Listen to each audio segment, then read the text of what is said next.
SIT करेगी विवादोमय स्नातक स्तरीय परीक्षा की जांच, जो कि पहले भी इन्होंने गठित की थी। और उसके बाद इनका कहना है कि अब हाईकोर्ट के पूर्व जज की निगरानी में होगी जांच, 1 माह का समय तय। कोई भी व्यक्ति दे सकता है सूचना, ईमेल मोबाइल नंबर जारी होंगे, लेकिन बच्चों की जवाब दो, बच्चों का जो भी यहाँ पर जिस चीज़ के लिए वो मांग कर रहे हैं उस मांग को सुना जाए, उस पर विचार किया जाए और उस पर अमल किया जाए। भले ही 3 पेज आपके बाहर हुए हैं, आप पेपर को रद्द कीजिए। अब यहाँ पे धामी जी का क्या कहना है। उत्तराखंड में सख्त नकल विरोधी कानून लगाकर 2022 से अब तक 100 नकल माफियों को जेल भेजा गया, तो फिर हक्कम जो है वो बाहर कैसे आ गया। कोचिंग व नकल माफिया एक होकर प्रदेश में, तो यहाँ पर कोचिंग माफिया हैं, नकल जिहाद छेड़ने का प्रयास कर रहे हैं, संगठित रूप से वेपरली कराने के षड्यंत्र रच रहे हैं। सरकार नकल जिहादियों को मिट्टी में मिलाने तक चैन से नहीं बैठेगी, ये धामी जी का स्टेटमेंट आया है। यूके मामले में गृह विभाग ने जांच के लिए एसपी देहात देहरादून जया बलौनी की अध्यक्षता में विशेष अन्वेषण दल एसआईटी का गठन कर दिया। इसमें 4 सदस्यों को शामिल किया गया। सीओ सदर अंकित कंडारी और LIU inspector Laxman Singh Negi, SO Raipur Girish Negi और साइबर पुलिस स्टेशन के सब इंस्पेक्टर राजेश ध्यानी को इसमें शामिल किया गया। संबंध में गृह सचिव शैलेश बगोली ने बुधवार को एक आदेश जारी किया है। बाकी प्रेस वार्ता जो हुई है वह सीएस आनंदवर्धन के ने बुधवार को मीडिया को जानकारी दी है। उन्होंने कहा कि राज्य सरकार पारदर्शिता, शुचिता, सुशासन के साथ पूरी तरह से प्रतिबद्ध है। परीक्षा प्रणाली की शुचिता, विश्वसनीयता के प्रति कटिबद्ध है। इसलिए राज्य सरकार ने निर्णय लिया कि 21 सितंबर को जो अधीनस्थ सेवा चयन आयोग है उसके माध्यम से परीक्षा आयोजित की जाएगी। तो इनका सीधा यहाँ पर ये है कि अभी तक रिजल्ट जब तक पूरी जाँच नहीं होगी, 1 महीने का एसआईटी को टाइम दिया, 1 महीने में रिपोर्ट सौंपने, और रिपोर्ट कैसी आएगी वो इनके पक्ष में आने वाली है। यहाँ पर क्वेश्चंस ये हैं बच्चों के कि वो खालिद अगर वहाँ तक पहुँचा तो कैसे पहुँचा, उसके पीछे कौन, अकेले तो कोई बंदा नहीं कर सकता है। यहाँ पर जो मास्टरमाइंड बताया गया वो सिर्फ किसको बताया गया, खालिद को बताया गया। सिर्फ खालिद, यहाँ पर बच्चा जानता है कि सिर्फ खालिद ही जो है वो नहीं है मास्टरमाइंड, इसके पीछे कई लोग होंगे।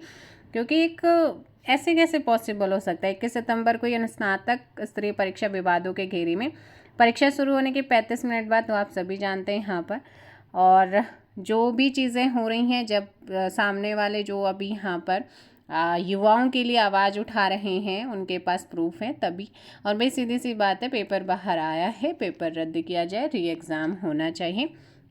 इनका कहना है कि भाई निकला मास्टरमाइंड, बहन ने दीवाना का गढ़ा था अफसाना। तो मतलब ओवरऑल सिर्फ एक बंदे ने इनकी पूरे सिस्टम को हिला के रख दिया। अगर एक बंदा पूरे सिस्टम को हिला कर रख सकता है, कैसे पॉसिबल है? पॉसिबल ही नहीं है। ये पूरी इनकी गड़ी कहानी है।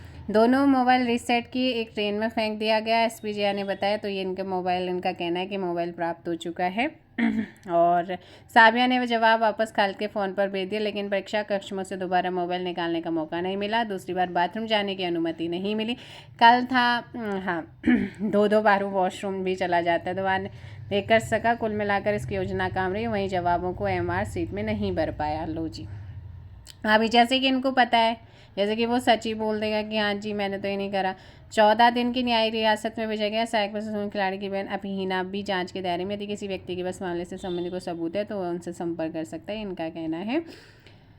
तो भाई ये कुछ चीज़ें हैं। बेरोजगारों ने सरकार के कदम को बताया मीठी टॉफ़ी। परेड ग्राउंड में धरने पर डटे रहे। ज़रूरत है और लोगों को जुड़ने की, चाहे वो पेरेंट्स हो, चाहे वो बच्चे हों, और जहाँ हर एक ज़िले से एक जगह, जब संगठन एक जगह इकट्ठा हो जाएगा तो फिर आप जानते हैं कि क्या चीज़ें होंगी।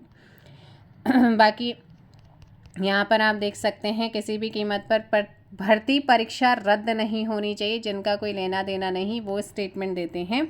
नामी सरकार की भर्ती प्रक्रिया में पारदर्शिता का प्रमाण, अब प्रमाण यहाँ पर प्रस्तुत किए जा रहे हैं। ऐसे तो कितने प्रमाण हैं, सिर्फ 3 ही प्रमाण थोड़ी हैं ये। तो ये प्रमाण तब आए हैं ना जब 2021 का प्रोटेस्ट हुआ है, उसके बाद आया है। अब फिर से इन्होंने वही चीज़ शुरू करी है, तो दोबारा प्रोटेस्ट होगा तो फिर और लगेंगे।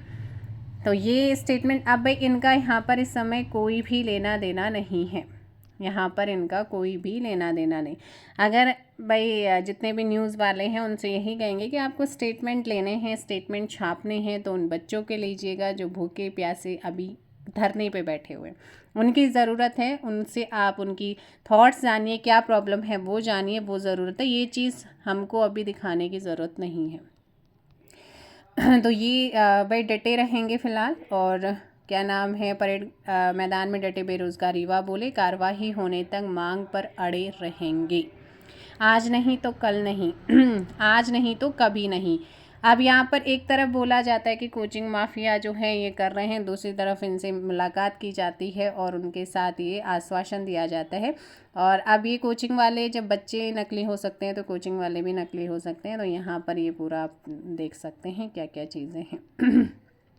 खालिद ने तीर बाकी की झाड़ियों में फिर छिपाया था मोबाइल। तो यहाँ पर 100 में से 40 ही प्रश्न कर पाया। लो जी, यहाँ पर उसने ये भी बताया कि 40 ही प्रश्न कर पाया। ट्रेन के डस्टबिन में फेंके फ़ोन को तलाश रही पुलिस। तो ये तो भाई अब समझ सकते हैं कि चीज़ें, स्टोरी क्या चल रही है क्या नहीं चल रही है। और फिलहाल तो बाकी आप यहाँ पर रिटायर्ड जज करेंगे इसकी निगरानी। और दामी जी ने यहाँ पर अपने सख्त तेवर किए हैं, नकल माफिया कोचिंग माफियों को मिट्टी में मिला देंगे, ये इनका कहना है, ये इनका स्टेटमेंट है। ये आप देख सकते हैं।